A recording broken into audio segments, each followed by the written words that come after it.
একবার নামাজের মধ্যে মুসলমানদের মধ্যেই কিছু মানুষ নামাজ পড়তে গিয়েছে এবং নামাজের মধ্যে একটু ভুল করে বসেছেন, কারণ তার মধ্যে তখন মাদকতা ছিল, মতিভ্রম ছিল।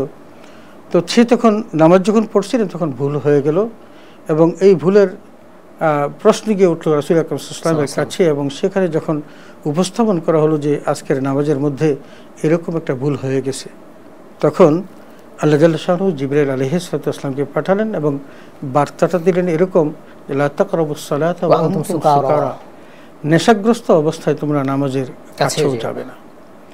এখন তারা হিসাব করতে লাগলেন যে কখন এই মদ পান করলে নেশা থাকবে না।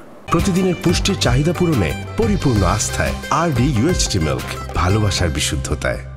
হিসাব করে দেখলেন জোহর থেকে আসর, আসর থেকে মাগরিব, আর মাগরিব থেকে এশা, এই জোহর থেকে এশা পর্যন্ত এই যে সময়কাল, এই সময়কালে কোনো ফুরসত নেই মদ গ্রহণ করে মদের এই থেকে অবস্থা থেকে নিজেকে নিষ্কৃতি দেওয়া। শুধু সুযোগ দুইটাই আছে, এশার নামাজের পরে ফজর পর্যন্ত আর ফজরের পরে জোহর পর্যন্ত।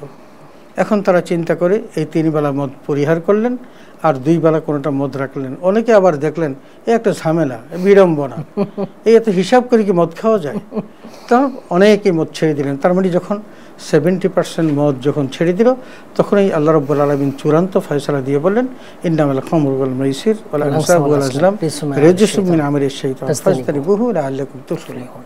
তো এখন আল্লাহ তাআলা এই মদ কেন ছাড়তে বললেন সেই কথাটি পরবর্তী আয়াতে বলছেন ইন্নামা ইউরিদুশ শাইতানু আন ইউকিয়া বাইনাকুমুল আদাওয়াতা ওয়াল বাগদাওয়া ফিল খামরি ওয়াল মাইসির ওয়া ইয়াসুদ্দাকুম আন যিকরিল্লাহি ওয়া আনিস সালাহ। তাহলে বোঝা গেল যে মূলত কোন সমস্যাটা তৈরি হয়। সমস্যাটা তৈরি হয় যে মানুষ হিংসা, বিদ্বেষ, মারামারি, হানাহানি ওই সময় করে যখন তার মধ্যে মাথায় মস্তিষ্ক বিকৃতি ঘটে। এই বিকৃতি ঘটাটা তার এই মাদকের দ্বারা হতে পারে বা অন্য কোনো কারণও হতে পারে। তবে আল্লাহ জাল্লা শাআনুহু যেহেতু বলেছেন ইউরিদুশ শাইতানু আন ইউকিয়া বাইনাকুমুল আদাওয়াতা, এই মদের মাধ্যমে তোমাদের মধ্যে একের সাথে অন্যের শত্রুতা বাড়াতে চায়, এই কাজটা যেহেতু করে আমি চাই এই মদ চিরতরে বিলুপ্ত হয়ে যাবে। এরপরে বলছে ওয়াইসুদ্দুকুম আন যিকরিল্লাহি ওয়া আনিস সালাহ, এবং এই মদ মানুষকে আল্লাহর জিকির থেকে বিরত রাখে। যেমন জোহর থেকে আসর, আসর থেকে মাগরিব, মাগরিব থেকে এশা, এই সময়কালের মধ্যে যদি কেউ মদ পান করে তাহলে নামাজ সে পড়তে পারবে না, তাহলে আল্লাহর সালাত থেকে জিকির করতে পারবে না, এবং নামাজ থেকেও তাকে বিরত রাখে। এই কারণে আল্লাহ তাআলা মদ পরিহার করতে বলেছেন।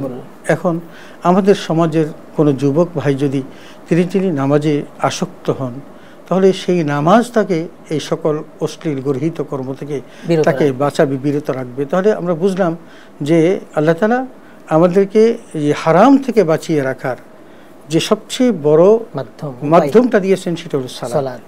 আমাদেরকে মাধ্যম দিয়েছেন আল্লাহর জিকির, আমাদেরকে মাধ্যম দিয়েছেন যে পরস্পরের মধ্যে সৌহার্দ্য সম্প্রীতির বন্ধন প্রতিষ্ঠা করা, এবং আল্লাহ বলেও দিয়েছেন ওয়াতাসিমু বিহাবলিল্লাহি জামিআন ওয়ালা তাফাররাকু, তোমরা আল্লাহর রজ্জুকে দৃঢ়ভাবে আঁকড়িয়ে ধরো, পরস্পর বিচ্ছিন্ন হও না।